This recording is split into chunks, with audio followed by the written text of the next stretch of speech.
好多謝主席，我想跟進我自己問嘅 ITIB 026同埋028兩條問題嘅。咁026就關於具身智能啦，咁大家都頭先提到好多關於15規劃入邊具身智能嘅佈局啦，亦都係國家我相信未來一個好重點，亦都會係領先全球嘅一個科技。咁喺具身智能入邊，亦都多謝政府頭先都提到啦，局長喺唔同嘅領域都有好多嘅佈局啊，包括人工智能啊，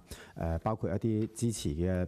計劃啊、基金啊等等。咁其實我都同包括我哋 Hong Kong IC 咧都有投資過具身智能嘅企業。咁呢度入邊，但我同好多企業講咧，都梳理咗咧，如果將部分嘅科研放喺香港咧，始終都牽涉到好多零部件啦、佢哋嘅過關啦、測試啦等等。咁我哋可以其實吸引到更加多具身智能嘅企業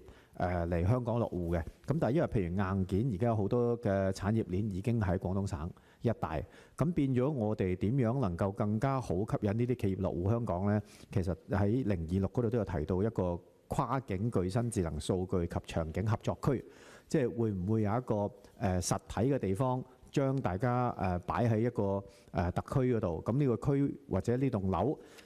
當然最好亦都喺跨境方面有一定嘅政策啦、配套啦，令到呢啲落戶嘅企業喺佢哋面對佢將個研發放喺香港嘅時候，可以有更加好嘅一啲政策優惠，令到佢哋可以更加通暢嘅。咁但係嗰個026嗰度就冇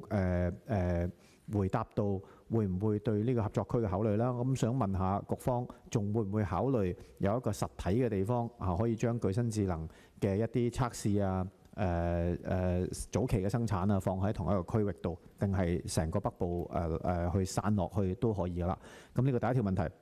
第二條問題就028關於嗰個全民 AI 嗰度啦，咁全民 AI 嗰度都係非常支持嘅，但係大家之前好多坊間都已經問過好多次㗎啦，即係5000萬夠唔夠？你點樣推動全民 AI？咁文件回覆就有3個協調嘅機構啦，數碼港、科學園同埋生產力促進局啦。咁其實我之前都問過㗎啦，好多我哋嘅社會團體啦、商會協會啦，都想參與嘅，包括學校。咁呢度入邊，佢哋係應該同呢3間機構合作啊，定係嚟緊會唔會有清晰啲嘅政策？呢個全民 AI 其他嘅機構點去參與？唔該，主席。